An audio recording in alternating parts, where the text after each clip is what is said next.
Bom dia, vou explicar para vocês a aula de português do dia 2 de março. Vocês vão pegar o livro e abrir na página 88 e 89. Na 88, vocês vão colocar a data, tá? Aqui tá mandando assistir o vídeo, é esse mesmo, tá? Se você estiver sem o livro, faça no caderno, tá? Coloca a data no caderno, escreve português e coloca só número 1, letra A, resposta. Letra B, resposta. Não precisa copiar tudo, tá?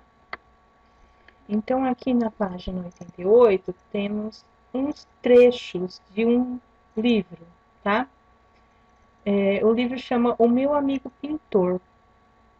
Então, aqui tem um pedacinho do livro, tá? Olhei, toca a olhar, e de repente eu entendi direitinho o que ele tinha falado. Me deu uma vontade danada de ir lá em cima dizer: saquei o que você me disse naquele dia. Estou entendendo demais esse preto. Te juro que me deu um estalo e eu estou entendendo o jeito que esse amarelo pegou. Só que não deu para falar com o meu amigo pintor. Ele morreu. Então aqui ele está contando que ele estava olhando, né? Pelo jeito era um desenho, né? E aí ele entendeu o que esse amigo tinha falado para ele e deu uma vontade danada de ir lá em cima dizer. E o que ele queria dizer está entre aspas. Olha esse sinalzinho aqui, até aqui é tudo o que ele queria dizer. Só que não dava para ele falar porque o amigo tinha morrido, tá? De qual é de qual personagem é a fala entre aspas? Então, quem que disse isso? É um menino, né? As aspas usadas nesse trecho indicam uma situação diferente de fala. Que situação é essa? Então, essa fala dele aqui, ó, é um pouco diferente da fala que a gente encontra nos textos. Por quê? Ele pôde falar isso daqui? Então, foi colocado entre aspas o que ele não pôde falar. Tá? Então, é isso que vocês têm que responder. Que a situação que para usar aspas é que ele não podia falar aquilo porque o menino já tinha morrido, o amigo pintor já tinha morrido, tá? Releia o trecho a seguir em que o menino está no apartamento do amigo pintor e vê um dos quadros pintados pelo amigo.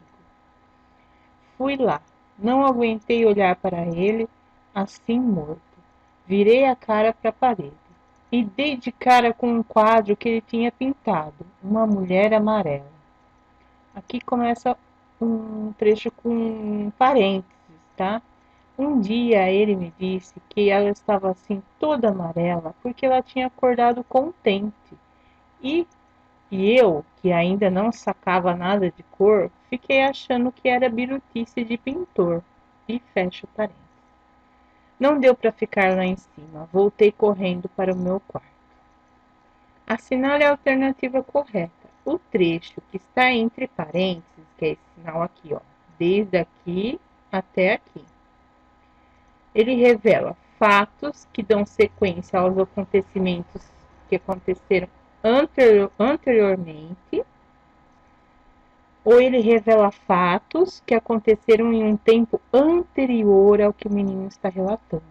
Então, aqui no começo, ele está contando uma coisa que tinha acabado de acontecer, né? E aí, entre parênteses, ele está contando o quê?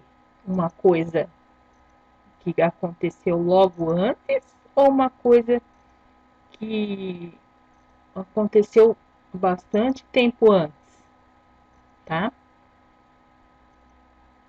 Porque a informação entre parênteses é importante para explicar o fato de o menino não conseguir permanecer no apartamento do amigo morto. Então, por que ele não conseguiu continuar lá? O que está dentro desses parênteses aqui, ó, explica por quê. Tá? Então, é uma lembrança que ele tem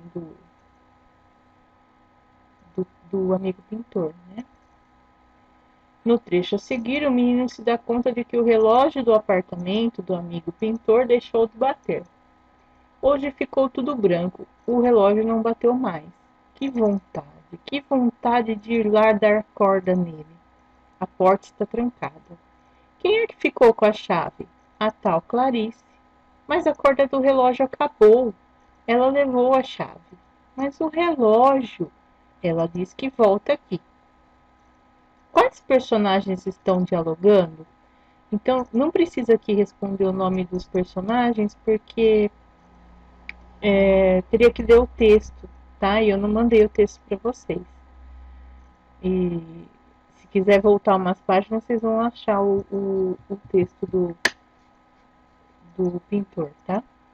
Mas não precisa ler o texto para poder responder, então aqui pode deixar em branco, tá? Porque o que é importante é a gente fazer as atividades com aprender a usar o parênteses, as aspas, tá?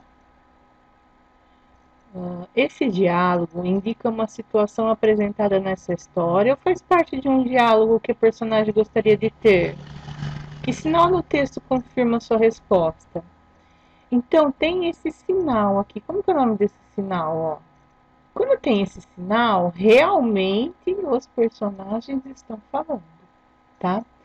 Por exemplo, aqui em cima, ó, o que ele gostaria de falar, que não foi falado, está entre aspas, tá? Aqui não. Foi um diálogo que aconteceu realmente. Por quê? Por causa do travessão, tá? O que as reticências na fala sugerem no trecho acima? Então aqui, ó, o autor colocou reticências depois do que o menino falou, mas o relógio. Então o que o menino estava querendo dizer quando ele falou? Ele perguntou da chave, responderam. Aí ele fala, né, que a corda do relógio acabou. E a pessoa insiste, mas ela está com a chave, né? Mas o relógio. Então, o que ele quer dizer com isso? Então, sugerem uma interrupção na fala e um lamento. Ele estava lamentando que ele não podia chegar no relógio. Ou as reticências sugerem uma interrupção na fala e o choro do menino. No trecho do livro Meu Amigo Pintor, os sentimentos da personagem principal também são revelados por meio dos recursos de pontuação, como o uso da aspas, que é esse aqui, dos parênteses e das reticências. O uso desses sinais de pontuação enriquece a linguagem e dá sentido ao que se pretende transmitir ao leitor. Então, quando você vai escrever uma história, tá? Não dá para colocar na história tudo que você está imaginando, mas com esses sinais aqui, ó, quem está lendo vai entender o que você quis dizer, o que você estava imaginando quando você queria escrever, tá? Ou quando o autor queria escrever, tá bom? Por isso que a gente aprende a usar esses sinais, por isso que esses sinais você encontra nos textos, tá? Então, nesse texto aqui, as aspas era um diálogo que o menino gostaria de ter, tá? Com uma pessoa que já morreu. O parênteses nesse trecho do texto indica uma coisa que aconteceu anteriormente, que precisava ser, quem está lendo precisava saber para entender, tá? Então é colocado entre parênteses. E a reticência sempre quer dizer interrupção, tá? E ou é um susto, ou é aqui foi falado um lamento, tá? Depende do contexto do texto. Tá? Qualquer dúvida, então, manda mensagem para a tia.